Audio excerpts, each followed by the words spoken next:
Biblio Studio presents Golden Mindset: How the Rich Think and Act. Chapter 1. The Invisible Origin of Wealth. If I asked you right now to describe what wealth is, you would probably think in terms of figures: millions in the bank, luxurious houses, high-end cars, or trips to exotic destinations. That's the most logical answer, since money is usually the most visible symbol of abundance. However, let me begin this journey with you by sharing an idea that may sound contradictory, yet holds a powerful secret. True wealth does not begin in your pockets, but in an invisible, silent, and often overlooked place, your mind. It is there that the seed is planted, which later grows into money, opportunities, and prosperity. Michel de Montaigne summed it up in a phrase that many find difficult to accept: poverty does not consist in having little, but in desiring infinitely more. The curious thing about this statement is that it dismantles the traditional notion of poverty. According to this view, it is not the absence of money that impoverishes a person, but the inability to find satisfaction and vision in what one already has. That uncontrolled and misdirected hunger can turn someone into a slave, even if they possess millions. When you hear people talk about the rich, it often refers to inherited fortunes, strokes of luck, or extraordinary talents. But history shows us, time and again, that most great fortunes were born in opposite conditions: in lack, in necessity, and in the burning desire to change one's life. This is not just a motivational tale, it is a reality that repeats itself with almost mathematical precision. That's why, before teaching you how the rich think and act, I want to take you to the roots, to those moments where wealth did not yet exist except as a thought planted in someone's mind. One of the most fascinating cases is that of Edwin C. Barnes, a man you may barely remember compared to the magnates of his time, but whose story contains a fundamental lesson. Barnes had no money, no contacts, not even an acquaintance with the man he dreamed of working with: Thomas Edison. The only thing he had was a burning desire, an absolute conviction that he would succeed in becoming his associate. His dream was so precise that he didn't aspire to be an employee, he wanted to be a partner. Can you imagine Edison's face when a poor young man with nothing but worn-out clothes and a determined look told him he had traveled there to do business with him? The easy reaction would have been to laugh, dismiss him, and forget him. But Edison noticed something: the clarity of purpose in that man. Of course, he didn't immediately offer him the dreamed partnership. Instead, he gave him a humble, almost insignificant job. What came afterward is even more revealing. Barnes accepted, but in his mind he firmly held the belief that this was only the first step toward his goal. Months later, Edison developed a machine that his salesman considered impossible to sell. Barnes saw in that difficulty his opportunity. He bet on what others rejected, offered to sell it, and succeeded spectacularly. Edison kept his word and gave him the national distribution contract. From being a poor young man with no future, Barnes became the partner of the most famous inventor of his era and built a solid fortune.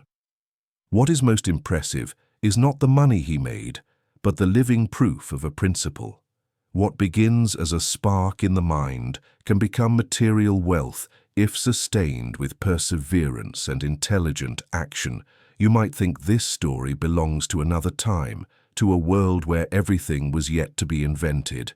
And it's true, Barnes could not repeat the same move today with a modern Edison. But what you can repeat is the mental attitude, the clarity of purpose, and the courage to act where others hesitate. Because wealth still has the same root, the way you choose to think in the face of circumstances. The curious thing is that sometimes, even when wealth is built out of vision and determination, the world around does not recognize it immediately. Let me tell you another story, one closer to the absurd than to logic. In 1867, the U.S. Secretary of State William H. Seward signed the purchase of Alaska from the Russian Empire for $7.2 million. At that time, the press and public opinion ridiculed him. It was called Seward's Folly or Seward's Icebox, since it was considered a useless territory, a frozen wasteland of no value. Imagine the mockery, spending millions on ice. But time, as always, put things in their place. Decades later, that useless ice revealed immeasurable resources: gold, oil, gas, fisheries, timber. Alaska became a strategic and highly profitable source of wealth for the United States. The very deal that had been ridiculed as wasteful ended up being one of the most profitable transactions in history. What do Barnes and Seward have in common? At first glance, nothing. One was a poor dreamer, the other a powerful politician. But if you look more closely, you'll see that both knew how to recognize value where others saw only ruin or ridicule. Barnes bet on an opportunity everyone else despised, selling a machine that seemed impossible to market. Seward bet on a piece of land that everyone thought was worthless. In both cases, the secret was not luck, nor extraordinary technical knowledge, but the ability to look beyond the immediate and believe in a possibility invisible to the majority. And here we reach the first great lesson of this book. Wealth begins in the invisible, in what is not seen but imagined, believed in, and firmly sustained. If your mind focuses only on what has already been proven, on what everyone applauds, you will always be just another face in the crowd. But if you dare to train your vision to discover what others ignore, then you will be on the path to the true golden mindset. I don't want you to read this as an abstract lesson. Ask yourself, what things in your current life does everyone consider impossible, useless, or meaningless? What ideas do you dismiss because no one would take them seriously? Perhaps there lies your Alaska, your hidden opportunity, waiting for someone with Barnes's determination or Seward's vision to dare give it value. Because in the end, what distinguishes those who become rich is not that they know something others don't, but that they dare to act on what others consider madness. And even if the world laughs at first, time almost always ends up siding with the one who had the audacity to think differently. Chapter 2. The Mind as the Supreme Asset. If there is something that radically distinguishes those who achieve wealth from those who remain trapped in scarcity, it is not material resources, nor even raw talent, but the way they use their mind. Think about it. Every financial decision you make is born from a prior thought. The quality of your thinking determines the quality of your results. The rich understand this better than anyone, and that's why they invest tremendous energy in training their way of thinking. It is not about naive optimism, but about understanding that the mind is, quite literally, the first asset of any fortune. The philosopher James Carse explained this with extraordinary clarity in his work, Finite and Infinite Games. Some projects are conceived with an end in mind, while others are designed to keep going indefinitely and give meaning to those who participate in them. What does this mean in terms of wealth? That the poor mentality tends to see money as a score in a finite game: accumulate, spend, show off. Its vision is short, oriented toward an immediate victory. By contrast, the rich mentality thinks in terms of infinite games. How can I make my money, my businesses, my investments, and my knowledge continue to generate opportunities beyond a single, momentary win? From this perspective, wealth is not a trophy placed on a shelf, but a living system that feeds itself. The rich seek to stay in the game, expand it, and create new rules. The poor settle for a fleeting triumph that leaves them exhausted and unable to compete again. The difference is so stark that you could almost draw the boundary between rich and poor simply by observing the horizon of their thoughts. The short-term thinker seeks money for the weekend, for the next month, or for the next purchase. The long-term thinker seeks assets, structures, and systems that will keep them in the game for years, even generations. That's why many wealthy families don't measure their success by annual profits, but by the endurance of their name and businesses across decades. But here enters a fascinating paradox discovered in the 19th century by William Stanley Jevons, a British economist who observed a curious phenomenon in the coal industry. The more efficient technology became at using coal, the more coal consumption increased. What seemed logical, saving resources thanks to efficiency, turned out to be false. Efficiency drove up demand. Today, this is known as the Jevons paradox. And although it applies primarily to natural resources, its lesson is perfectly transferable to the realm of money. Many people believe that if they earn more, they will spend less, because they will have room to save. But in practice, as income rises, expenses tend to rise too. Bigger houses, more expensive cars, more frequent trips. The vicious cycle of "the more I have, the more I spend" traps even those who earn fortunes. That is why we see ruined millionaires and salaried workers living better than them. The paradox reminds us that the mind must be trained not only to make money, but also to manage the increase in resources without falling into the illusion of spending proportionally more. Let me put it to you with a simple example. Imagine a worker whose salary goes from 1,000 to 2,000 euros per month. Logically, they should save the difference and build wealth. But what usually happens is that they buy a new car, rent a more expensive apartment, or go into debt for vacations. In the end, their rich life becomes a more luxurious cage, but a cage nonetheless. By contrast, the rich mentality uses that increase in income not to inflate their lifestyle, but to create assets that will keep them in the game long term. The Jevons paradox reminds us that economic efficiency is useless unless it is accompanied by a strong mental vision. And speaking of vision, let me tell you one of the most absurd and at the same time most revealing curiosities of business history: Kodak. This company, the world leader in photography during the 20th century, invented the first digital camera in 1975.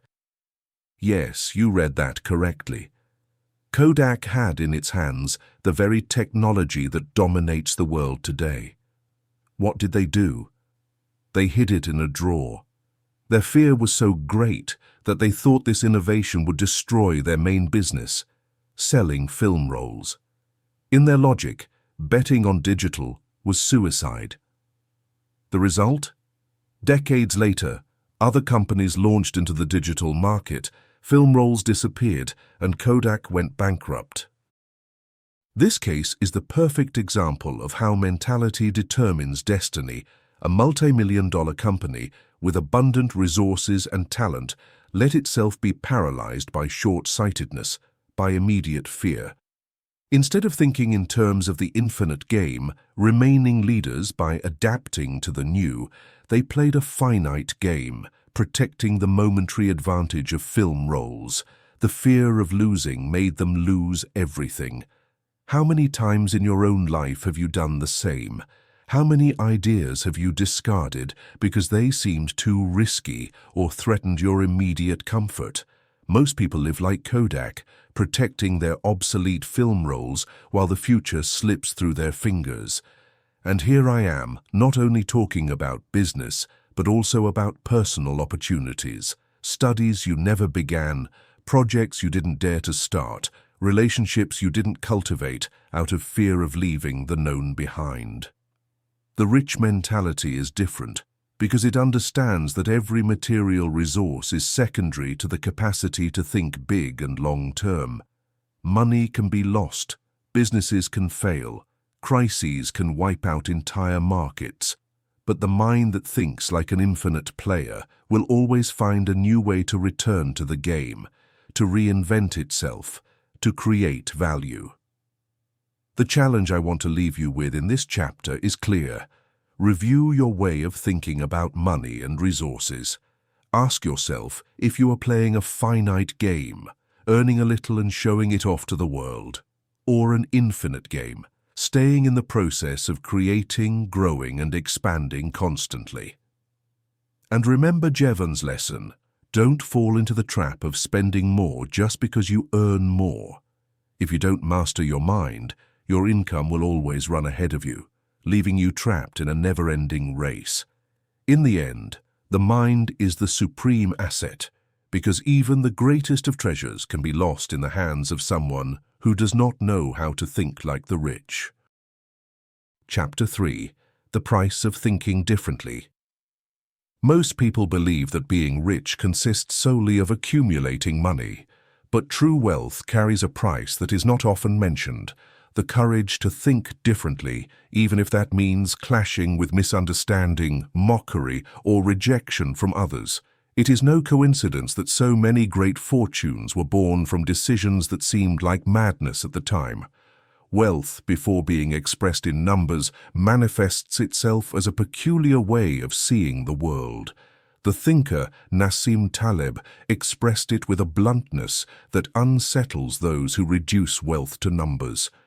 Wealth is what protects you from the world when all structures collapse. That phrase, beyond its poetry, holds a brutal truth: money by itself is not enough.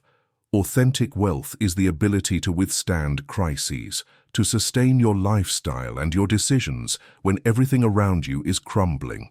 In other words, it is a shield. And that shield is not built by those who think like everyone else, but by those who dare to imagine new structures, even when they initially seem absurd. Few stories illustrate this point better than that of Walt Disney.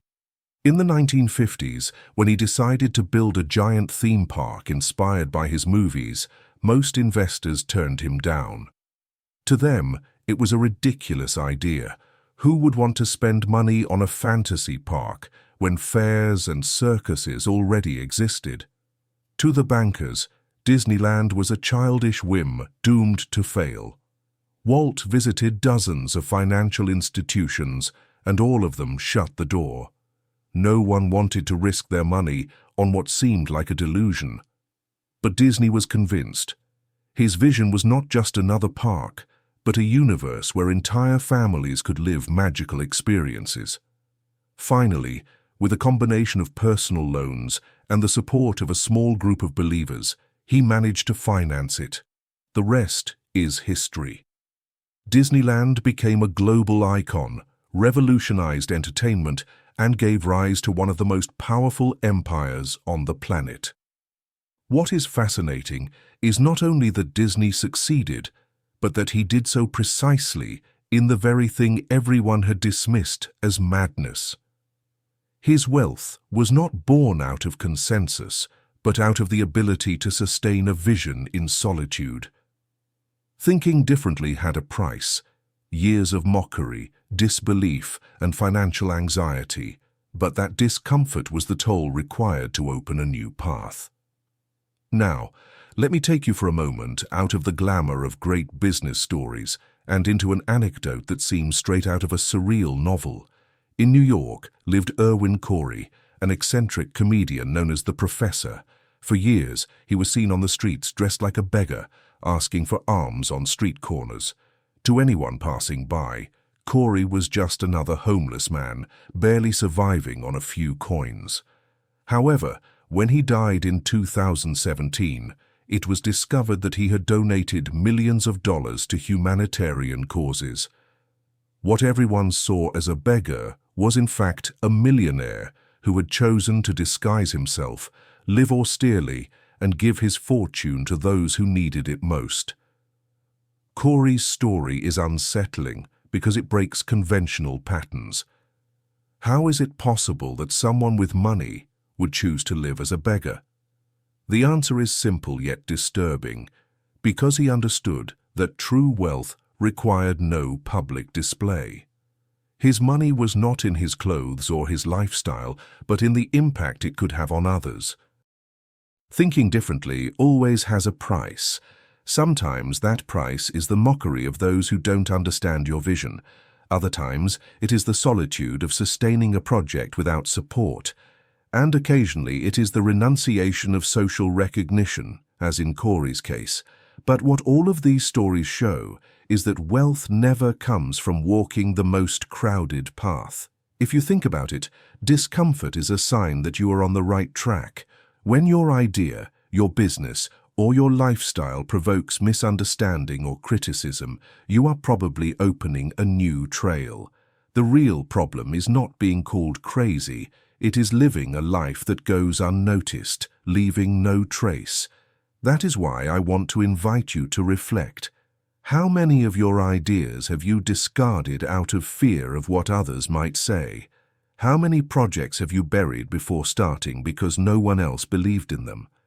Every time you give up on thinking differently in order to fit in, you move further away from that golden mindset that distinguishes the rich.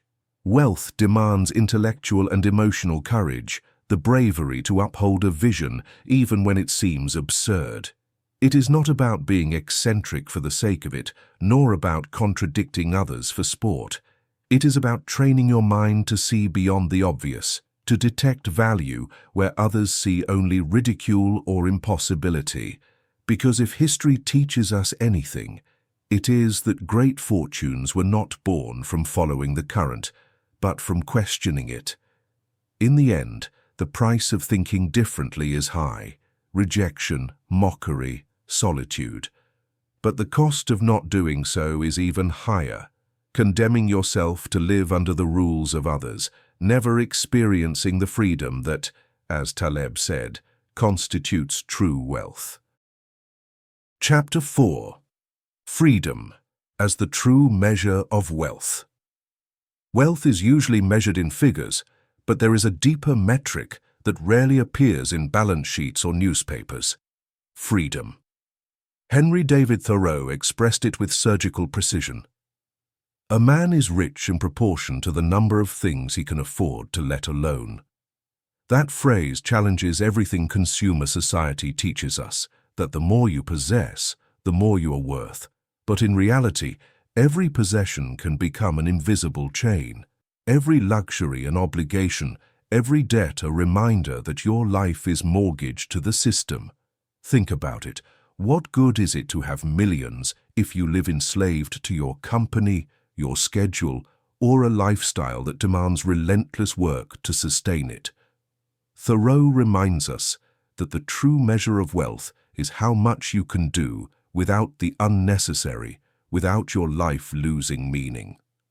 And therein lies the secret that few dare to look at. Abundance is not always in excess.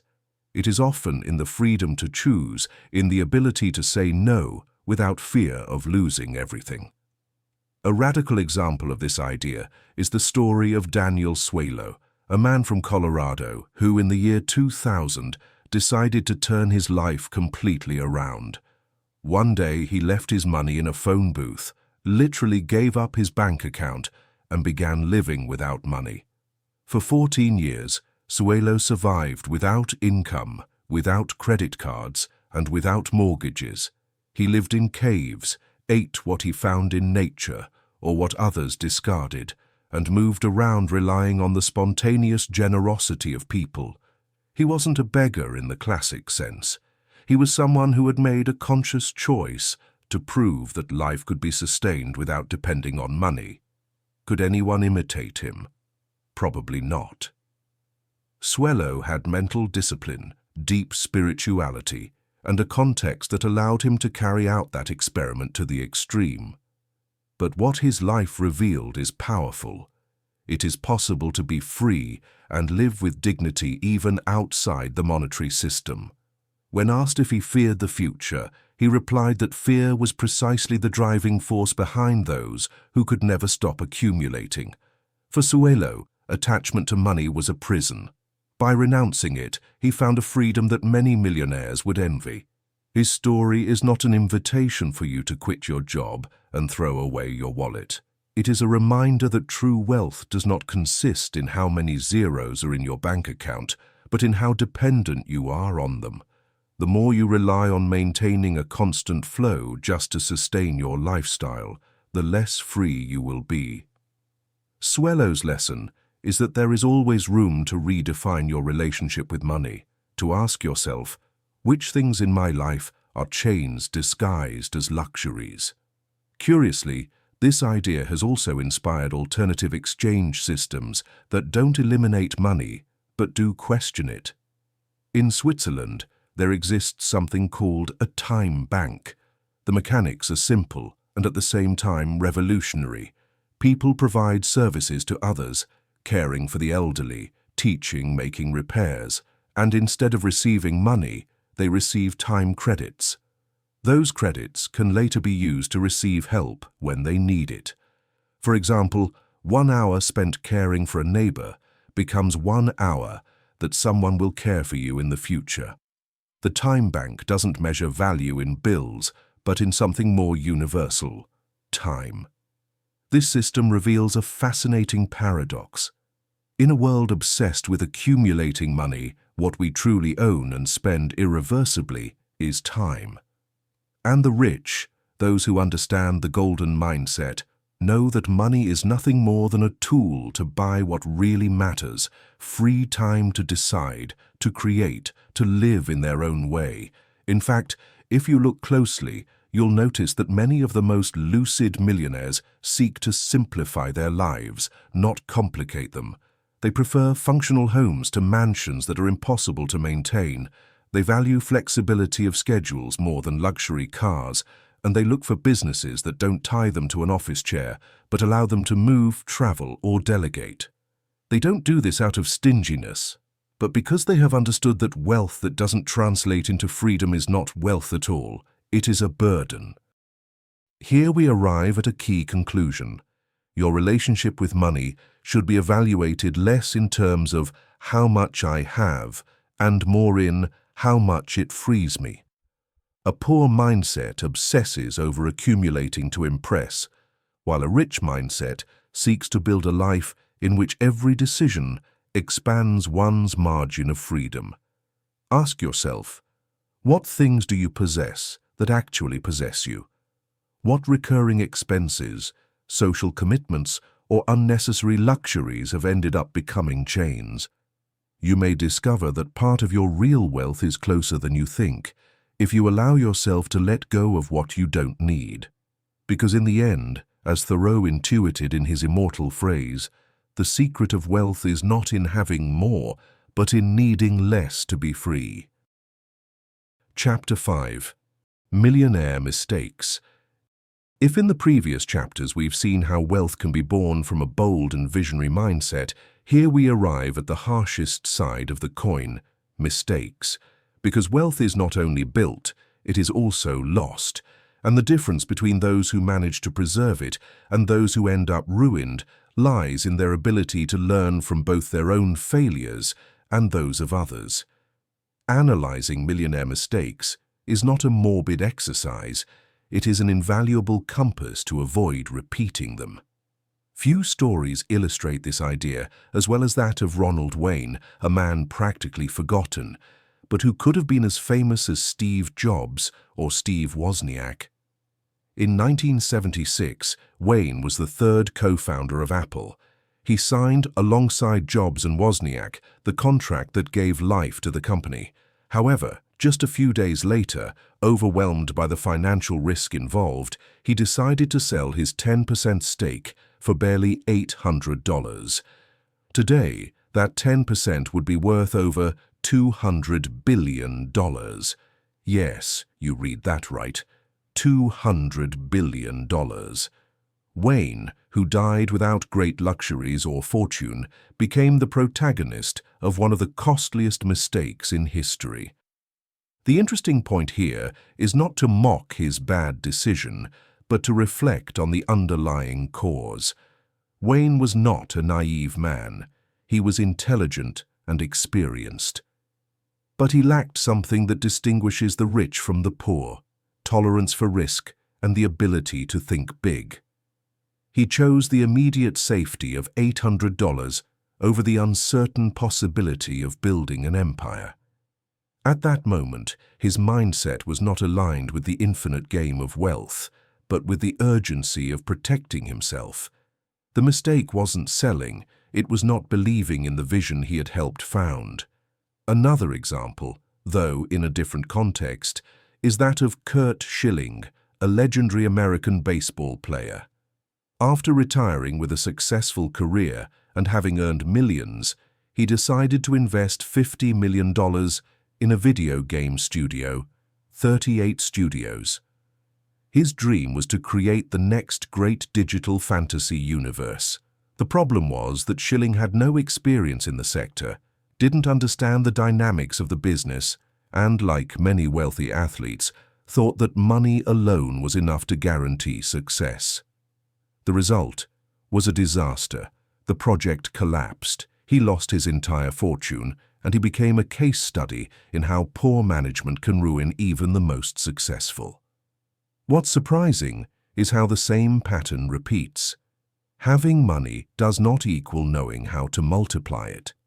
Schilling believed his discipline as an athlete could transfer seamlessly into the business world, but he forgot that each field has its own rules. Wealth demands not only boldness, but also humility, the ability to recognize what you don't know and surround yourself with those who do. His mistake was confusing enthusiasm with knowledge, and the price was ruin. The third case I want to share with you is almost straight out of a movie, literally, the downfall of John DeLorean. A brilliant and charismatic engineer, he was responsible for some of the most iconic cars of his era. In the 1980s, he launched his own company with the dream of revolutionizing the automotive industry. His flagship car, the DeLorean DMC-12, with gull-wing doors and a futuristic design, became a cultural symbol thanks to the Back to the Future saga. But behind the glamour lay an unsustainable company. Production was extremely costly, the cars didn't meet promised quality, and financial problems piled up. Desperate to save his company, DeLorean became embroiled in a drug trafficking scandal that destroyed his reputation. What could have been a legacy of innovation ended as both a business and personal ruin. The case of DeLorean shows another facet of millionaire mistakes: unchecked ego. His vision was brilliant, but his inability to recognize limitations, adjust expectations, and manage prudently ended up burying his project. Having an iconic product is not enough if the business structure that supports it is weak. These stories may seem different, but they share a common core: the lack of alignment between mindset and action. Wayne thought too small, Schilling acted without knowledge, and DeLorean was dragged down by ego. All three teach us that wealth requires not only audacity, but balance, long-term vision, humility to learn, and discipline to manage. The most valuable takeaway from these mistakes is not the anecdotes themselves, but the question they force you to ask. What decisions are you making today that could become your own millionaire mistake? Perhaps it's not selling Apple shares, losing millions in a bad venture, or building futuristic cars, but surely there are small choices in your life, from spending more than you earn to not daring to invest in yourself, that can have enormous consequences tomorrow. Wealth is not defined only by how much you accumulate, but also by how much you can protect yourself from your fears, your ignorance, and your ego. Learning from the mistakes of others is one of the smartest ways to strengthen your golden mindset. Chapter 6. The Hidden Power of Decisions. Wealth, more than a stroke of luck, is the consequence of decisions. Every step, every seemingly small choice builds or destroys a path. We often don't realize it at the time, but what you decide today to buy, invest in, learn, or ignore can become the turning point of your life in 5, 10, or 20 years. That's why those who develop a golden mindset don't see their decisions as isolated impulses, but as pieces on a larger board. A masterful example of this came from Jeff Bezos in 1997, when Amazon was still just an online bookstore that few took seriously. That year, Bezos wrote his first letter to shareholders, a document now studied in business schools, but at the time it seemed provocative. Instead of promising quick profits, as any young company would do to attract investment, Bezos warned that Amazon would lose money for years. Yes, lose. His vision was not focused on immediate profits, but on capturing market share, on creating an ecosystem that would dominate online shopping in the future. Many thought he was crazy. Who would invest in a company that announced in advance that it was going to run deficits? But Bezos knew what he was doing. He sacrificed the short term to build an unbeatable long-term structure. Today, Amazon is a global giant, and that 1997 letter has become a symbol of strategic vision. The lesson is clear. Sometimes the best decision is the most unpopular one, the one that looks like a mistake at the moment, but over time reveals itself as a masterstroke. Bezos was not playing the game of quarterly results. He was playing the infinite game of dominating e-commerce. This story leads us to a fascinating dilemma we all face daily: the paradox of choice. Barry Schwartz, psychologist and author, demonstrated that far from making us freer, having too many options paralyzes us. His research showed that when people have only a few alternatives, they decide quickly and with less regret. But when they have dozens of options, anxiety and dissatisfaction rise. In other words, more is not always better. Apply this to money. How many times have you postponed an investment, a purchase, or even a personal project because there were too many options? How many times have you ended up deciding nothing for fear of being wrong? The paradox of choice explains why so many people, even with resources, end up stuck. The overabundance of alternatives becomes an obstacle disguised as freedom. The rich know this and act differently. They don't obsess over finding the perfect option. They focus on choosing enough to move forward. Bezos, for instance, didn't wait to have the perfect business plan before launching Amazon. He chose one product, books, made the decision, and moved forward, adjusting along the way. If he had waited for the ideal option, perhaps Amazon would never have been born. The excess of options also affects daily life. Think about supermarkets. Hundreds of cereal brands, dozens of types of milk, endless aisles of almost identical products. That oversupply steals mental energy and time you could use for what truly matters. The rich often simplify these decisions to preserve their decision-making capacity for critical areas. That's why many of them dress almost the same every day, delegate shopping, or stick to rigid routines. They don't want to waste energy on the trivial. They save it for the strategic. And here comes a historical curiosity that reflects how decisions can have unexpected consequences. The US $1 bill, with the portrait of Martha Washington, wife of the first president. Issued in 1890, it seemed like an ordinary bill for common circulation. No one could have imagined that more than a century later, it would become such a rarity that it sold at auction for more than $2 million. Why so much? Because it was the only US bill to depict a first lady, and its edition was extremely limited. What seemed at the time like a simple piece of paper turned into a treasure for collectors. This anecdote reminds us of something vital. Many decisions that seem small can generate enormous value over time. The same happens with the choices you make today.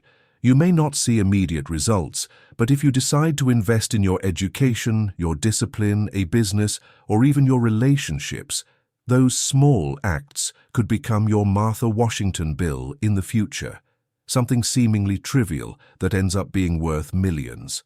The challenge then is not to avoid deciding, but to learn how to decide with vision. The golden mindset does not seek a path free of mistakes. It seeks to advance with conviction and adjust along the way. Bezos made many wrong bets. Schwartz warns us about the risk of indecision, and the story of the bill teaches us that even the most insignificant things can turn into a legacy. Ask yourself, what decisions are you postponing because you're waiting for the perfect option? What small choices could you make today that, over time, could multiply your freedom and wealth? Remember that not deciding is also a decision. It is letting time and others decide for you. In the game of life and money, decisions don't always feel comfortable or safe, but history shows that those who dare to choose, even against the current, are the ones who end up writing their own destiny. Chapter 7. The Dark Side of Wealth. When we think of wealth, the first things that usually come to mind are shine, success, and comfort. But like all forms of power, money also has its dark side. Often, what seemed like a blessing becomes a disguised curse. And here is where mindset makes the difference. While some manage to let money set them free, others end up prisoners of their own fortunes. An unsettling example of this dark side is the story of the Hope Diamond, one of the most famous gemstones in the world. Probably mined in India in the 17th century, its intense blue color made it an object of desire for kings, aristocrats, and millionaires. But throughout its history, it was said to carry a curse, the ruin and misfortune of those who owned it. Louis XIV wore it at his court, but his family ended up at the guillotine. The merchant who brought it to Europe died under suspicious circumstances. Several of its later owners went bankrupt, suffered tragic accidents, or died violently. Although today the diamond is displayed at the Smithsonian Museum as a jewel of incalculable value, the legend of its curse persists. Was it mere superstition? Perhaps.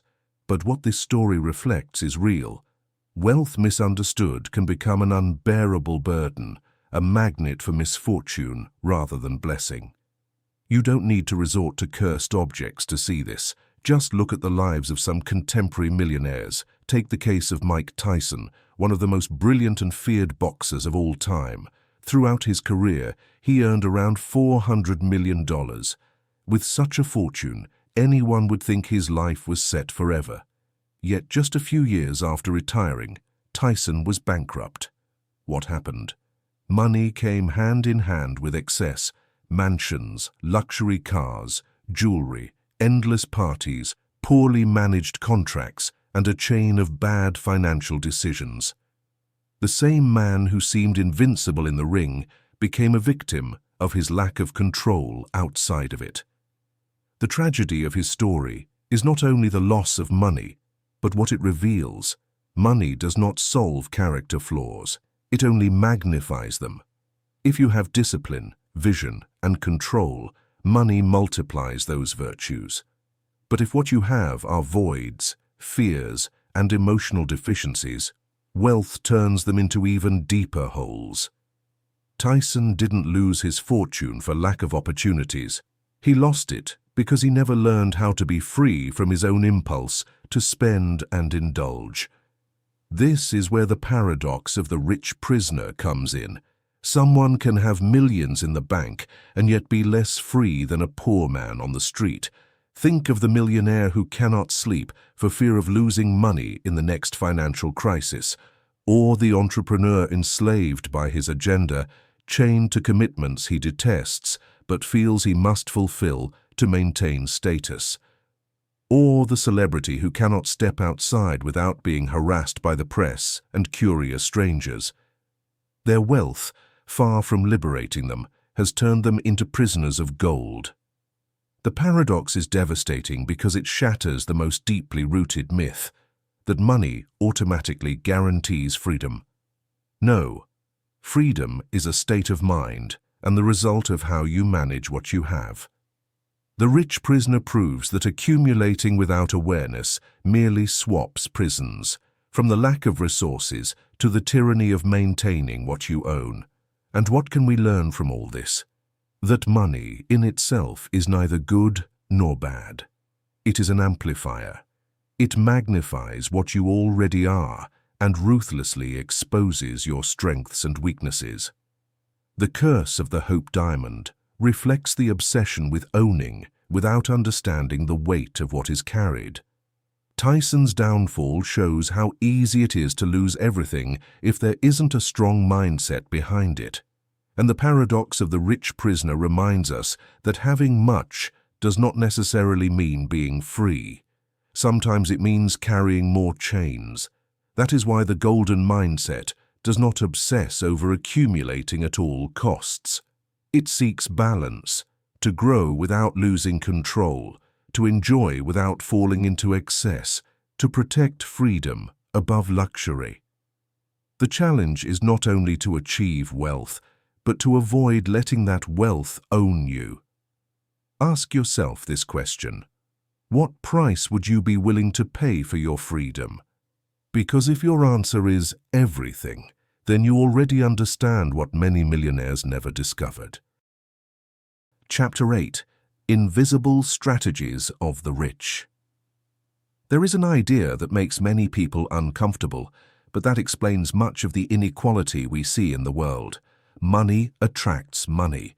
What for some looks like a miracle or an injustice actually follows a very clear logic. It is known as the Matthew effect, inspired by a biblical passage. To those who have, more will be given, and from those who do not have, even what they have will be taken away. It may sound cruel, but just look at how the economy works to see its truth confirmed. Those who already have resources tend to access new opportunities more easily, while those who lack them must fight much harder for every step forward. This does not mean that wealth is only a matter of luck or inherited privilege. The interesting thing about the Matthew effect is that it also applies to mindset. Those who cultivate intelligent financial habits, even if they start with little, gradually accumulate advantages that take them to another level. Meanwhile, those who repeat mistakes of spending or debt, even if they earn more, find themselves increasingly trapped. The Matthew effect is not just destiny, it is a reflection of how you think and act with what you have. A perfect example of a mindset opposed to wastefulness can be found in Warren Buffett, one of the richest men on the planet. He could live in marble palaces or glass skyscrapers, but since 1958 he has lived in the same house in Omaha, which he bought for $31,500. To most of us, that detail might seem anecdotal, but in fact, it holds a profound lesson.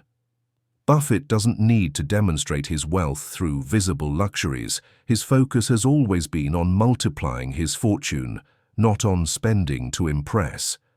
The simplicity of his daily life, combined with frugal habits such as driving modest cars or eating breakfast at fast food chains, contrasts sharply with his immense financial power. The message is clear. The invisible strategy of many rich people is not in spending, but in holding back. And not out of stinginess, but because they know that every dollar spent on whims is a dollar that stops generating more wealth. Their true satisfaction doesn't come from immediate luxury, but from seeing how their long-term strategic decisions turn into lasting results. This mindset is also reflected in historic projects that transformed entire nations. During the U.S. Civil War, in the midst of crisis and a divided country, the government decided to bet on something that seemed like madness, building a transcontinental railroad. Instead of waiting for better times, they issued bonds to finance the project. It was a risky move, since no one knew how the war would end, or if the country could sustain such an investment. But the vision behind it was clear. Beyond the immediate urgency, the future of the nation had to be built. The result was extraordinary. The railroad connected coasts, opened markets, made the transport of goods and people easier, and generated unexpected fortunes for those who had bet on it. The invisible strategy of those who financed that work was to think beyond the turbulent present and take risks in the midst of uncertainty. If you put these three stories together, the Matthew effect, Buffett's frugality, and the transcontinental railroad, you will see the same pattern. The rich mindset is not obsessed with what happens today, but with what can be built tomorrow. The Matthew effect favors those who already think and act strategically. Buffett's frugality shows that wealth is protected by avoiding unnecessary spending, and the railroad teaches us that even in adversity, prosperity for the future can be planted. Now, what does this mean for you? That the most powerful strategies of the rich are invisible because they occur in the mind before they translate into actions. They are silent habits, saving when others spend, investing when others hesitate, simplifying when others complicate. And although you may not receive immediate recognition, over time, those decisions make a tremendous difference. Wealth is not about showing, it is about multiplying. Not about impressing, but about building. If you manage to internalize this way of thinking, you will have taken a giant step toward the golden mindset. Chapter 9. The unexpected impact of wealth. When we talk about wealth, we usually imagine individual benefits, a person who accumulates, a family that prospers, a company that grows. But wealth, like any powerful force, doesn't stay still. It has ripple effects that impact entire communities, nations, and even the course of history. Sometimes those effects are positive, opening paths to prosperity. Other times, however, they unleash crises and imbalances. The golden mindset also means understanding that money is not neutral. What we do with it creates waves that spread far beyond our private lives. A monumental example is the story of Mansa Musa, emperor of the Mali Empire in the 14th century, considered by many the richest man who ever lived. His fortune came mainly from gold and salt, resources abundant in his territory. In 1324, he undertook a pilgrimage to Mecca that went down in history not only for his religious devotion, but also for the overwhelming display of his wealth. Musa traveled accompanied by tens of thousands of people and a caravan transporting gold in colossal quantities. During his passage through Cairo, he gave so much gold to the poor and spent so much in local markets that it caused an unexpected effect. Inflation skyrocketed, gold lost value, and the local economy took more than a decade to stabilize. What Musa did with good intentions, showing generosity, impressing with his power, ended up causing lasting economic damage in the region. This story is a brutal reminder that even the most dazzling wealth can become a problem when it is handled without awareness of the impact it generates on its surroundings. Now, you don't need to go back to the Middle Ages to find examples of how wealth can turn into something puzzling. Today, in Japan, a curious phenomenon has become popular: the sale of jars of pure air imported from the Swiss Alps or from rural areas free of pollution. These jars are auctioned off and fetch outrageous prices. Why would someone pay so much for something as basic as air? Because wealth also shapes perceptions of value. When urban life turns the essential into a scarce good, even the most intangible can become a luxury. The irony is that while millions of people around the world struggle to access basic needs, others pay fortunes to inhale a few seconds of premium oxygen. This example may seem comical, but it reveals something profound. Wealth not only transforms markets, it also changes the way we understand what is worthwhile. What is invisible and free for some becomes a status symbol for others. And here an important lesson emerges. Having money does not necessarily mean spending better. It multiplies the possibilities of spending poorly, of investing in useless or even absurd whims. Faced with these distortions, nature offers us a humble and powerful reminder, the example of bees. No individual bee accumulates personal wealth. They have no bank accounts or private possessions, yet collectively they build prosperous hives, sustain entire ecosystems, and produce honey, a resource that has been valuable to humanity for millennia. The wealth of bees does not lie in individual accumulation, but in cooperation, in the way each member of the swarm contributes to a common purpose. This model contrasts sharply with the human vision, where wealth is usually measured individually. But if we look closely, the most prosperous societies in the long run are those that understand the importance of generating collective wealth. Strong educational systems, social support networks, shared infrastructure. Like the bees, the truly wealthy with a golden mindset know that personal success makes no sense if it doesn't contribute to an ecosystem where everyone can thrive. Mansa Musa, the auction of air in Japan, and the example of bees are three sides of the same message. Wealth always produces impact, and not always in the direction we imagine. It can destabilize economies, distort values, or sustain entire communities. What makes the difference is not the amount of money, but the mindset with which it is managed.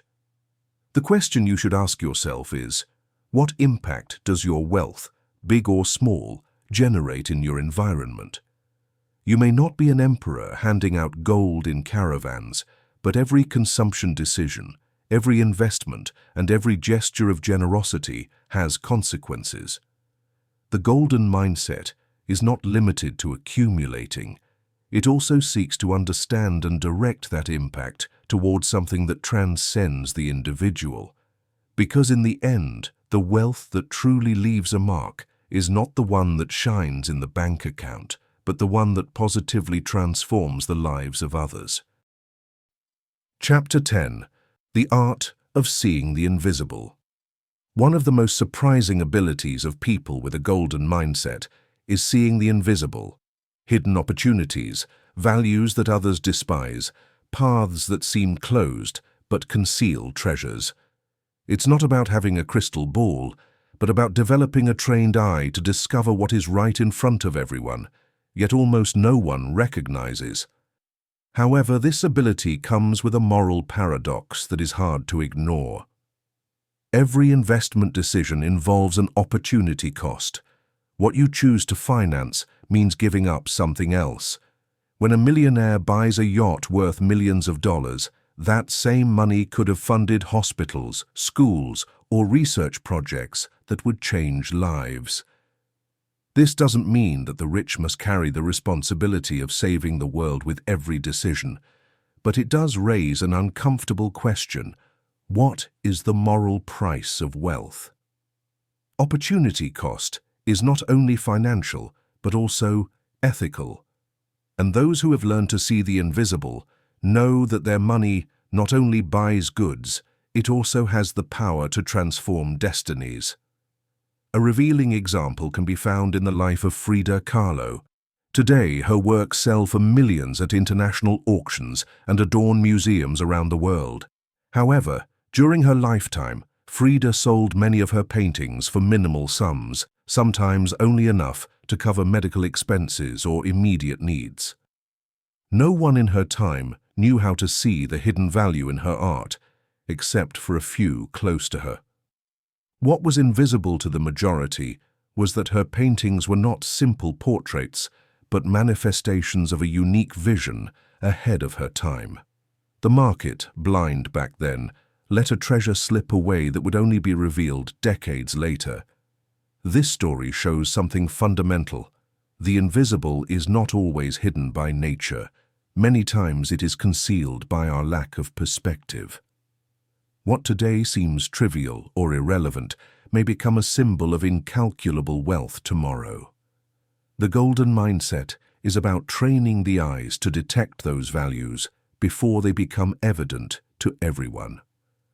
A lesser-known but equally fascinating case is that of Samuel Heller, a collector who devoted his life to buying misprinted banknotes, misaligned numbers, blurred inks, flawed designs. For many, those bills were trash, worthless defects.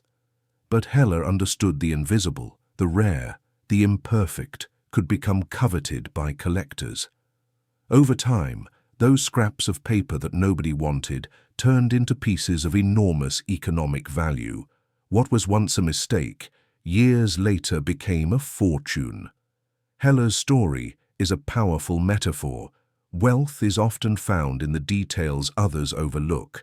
Where others see failure, someone with vision can see opportunity. Where others see garbage, someone with a golden mindset can detect a hidden diamond. True wealth is not about following the obvious path, but about training your gaze to discover what doesn't stand out at first sight. It's a skill that doesn't depend on having millions in the bank, but on the willingness to think differently and to question appearances. Ask yourself, what things in your life are you underestimating because they don't seem valuable today? What talents, projects, or relationships could be your Frida painting waiting for recognition? What opportunities do you discard because they seem flawed, like Heller's banknotes, when in reality they could multiply your wealth in the future? Seeing the invisible is not a gift reserved for geniuses or visionaries. It's a habit you can cultivate. It requires patience, curiosity, and above all, the courage to invest in what others consider a mistake. Because often, what seems useless today becomes priceless tomorrow. Chapter 11. Innovation as a driver of fortune. If there is one pattern that repeats itself in almost every story of authentic wealth, it is the ability to innovate. Innovation doesn't always mean inventing something completely new. Sometimes it's enough to look at what already exists from a different angle, transform it, and present it in a way no one had imagined. The golden mindset understands that money doesn't flow toward the obvious, but toward what brings novelty and solves problems in a different way. Few stories illustrate this principle better than that of the Lego Empire. Its origins were modest. In the 1930s, Ole Kirk Christiansen, a Danish carpenter, made furniture and wooden toys in a small workshop. But after the economic crisis and the loss of his wife, he was forced to reinvent his business. That's when the idea of producing interlocking plastic blocks was born. At a time when plastic was not considered a noble material, many thought it was cheap, fragile, and had no future. Christiansen, however, saw the invisible, the possibility of an infinite play system, where each piece fit with the next, and the child's creativity became the true engine of the product. Today, Lego is one of the most powerful brands in the world, with theme parks, movies, and a market value in the billions. But the most interesting thing is not the magnitude of its success, but the root of its mindset, taking a material that was despised and turning it into a symbol of global creativity. What for others was cheap and worthless, for Christiansen became the perfect resource for innovation. Innovation also appears in unexpected moments, even in mistakes or inconveniences. In 1950, Frank McNamara, a New York executive, went out to dinner with colleagues at a restaurant. At the end of the meal, he realized he had forgotten his wallet. Embarrassed, he swore it would never happen to him again. Out of that mishap came the idea of the first modern credit card, the Diners Club. The concept was simple but revolutionary: pay without physical money and settle the bill later.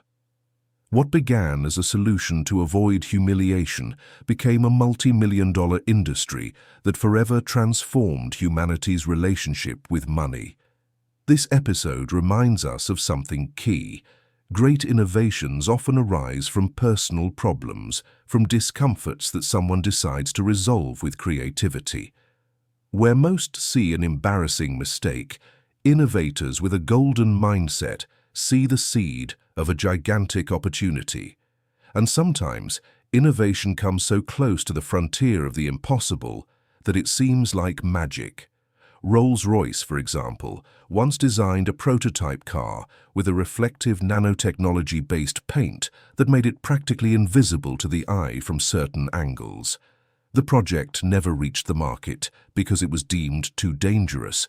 Imagine invisible cars on the streets, but the very existence of that prototype shows how far imagination can go when it is not limited to convention. The invisible car didn't generate millions, but it is a reminder that innovation doesn't always seek immediate utility. Sometimes it is a laboratory of ideas that expands the limits of the possible. Those who think like the rich understand that investing in experimentation, even in projects that won't yield immediate commercial results, is an essential part of staying in the game for the long term. Lego, the credit card, and the invisible Rolls-Royce are three sides of the same coin. Wealth flourishes where there is a willingness to innovate. It's not about waiting for the one big genius idea, but about cultivating an open mindset, capable of seeing possibilities in materials that are despised, in embarrassing moments, or in technologies that seem absurd. Ask yourself, how many times have you discarded an idea because it seemed too simple, too crazy, or too risky? And what if that was exactly where your golden opportunity was? Innovation is not a luxury reserved for scientists or famous entrepreneurs. It is a habit of observing the world with curious eyes and daring to experiment. Chapter 12. The Legacy of the Golden Mindset. We have explored how wealth is not limited to numbers, properties, or bank accounts, but is, above all, a matter of mindset. There is one idea I want you to engrave in the deepest part of your memory. Authentic wealth is not inherited in bills. It is passed down in the form of vision, habits, and values. The rest is lost, spent, or stolen. The golden mindset, however, endures and multiplies whatever it touches. The philosopher José Ortega y Gasset expressed it with a clarity that still resonates today. True wealth is not measured by the amount of money accumulated, but by the ability to choose how to live and to dispose of your time independently. That phrase, so simple and yet so subversive, turns upside down everything consumer culture has taught us. Because if wealth is freedom, then any money that does not expand your capacity to choose, create, and live your own way is mere appearance. What distinguishes the rich in mindset from the rich in pocket is precisely what they do with that freedom. Do they waste it on fleeting luxuries, or do they turn it into legacy? An example that moves by its simplicity is that of Yu Yuzhen, a Chinese woman who built a small fortune through property rentals. She could have retired to a comfortable and quiet life, but she decided to continue working as a street cleaner in her community. Why? Because, according to her, work was what gave dignity and meaning to her life. She didn't want her wealth to isolate her from reality, nor her children to grow up believing that everything could be obtained without effort. Her golden mindset was not reflected in the money she had accumulated, but in the message she transmitted. Authentic wealth does not disconnect you from your values, it reinforces them. Stories like Yu Yuzhen's show us that the most valuable inheritance is not what you leave in the bank account, but what you sow in the mindset of those who come after you. That is the true heritage, teaching others to see money as a tool, not as an idol, as a means of freedom, not as a chain. And here I want to pause at a curiosity that seems straight out of science fiction, but reflects how far human imagination can go when mixed with money. In 1980, Dennis Hope, a practically unknown man, registered ownership of the moon in the United States. Yes, the moon. He took advantage of a legal loophole and began selling lunar plots to individuals as if they were pieces of land. Surprisingly, he managed to turn this into $1 million business. Was it serious? Was it a joke? Perhaps both. What matters is what it symbolizes. That the golden mindset always finds creative ways to transform the intangible into opportunity. Even what seems impossible to own, like the moon, can become a business if someone dares to think about it differently. Of course, this story also invites us to question the limits of wealth and ethics. Is it legitimate to sell what cannot belong to anyone? What would happen if we all claimed properties on planets or stars? Here an old philosophical paradox comes into play, that of Epimenides, who said, "All Cretans are liars," while being Cretan himself. Applied to money, the paradox reminds us of something unsettling. How can we trust a system of wealth that, at its core, depends on social conventions, agreements that could collapse if everyone stopped believing in them? Money itself is a collective pact, a shared fiction that only has value because we decide to accept it. That paradox, far from diminishing its power, gives us the final key. Wealth depends on how we interpret it, on the rules of the game we decide to believe in. And if that is the case, the real advantage belongs to those who dare to question those rules, to use them in their favor, or even to reinvent them, as Dennis Hope did with his lunar business. The legacy of the golden mindset is not about accumulating more than others, but about leaving a model of thought that inspires others to liberate themselves, to create, and to transcend. Ortega Y. Gasset summed it up as freedom. Yu Yuzhen demonstrated it with dignity. Hope took it to the absurd with the moon, and Epimenides reminded us that all of this works because we choose to believe in it. So the last question I leave you with is the most important of all. What inheritance do you want to leave? A sum of goods that sooner or later will be spent, or a mindset that can transform the lives of those around you? Material wealth is ephemeral, but the golden mindset, that way of thinking and acting that we have journeyed through together in this book, can illuminate entire generations.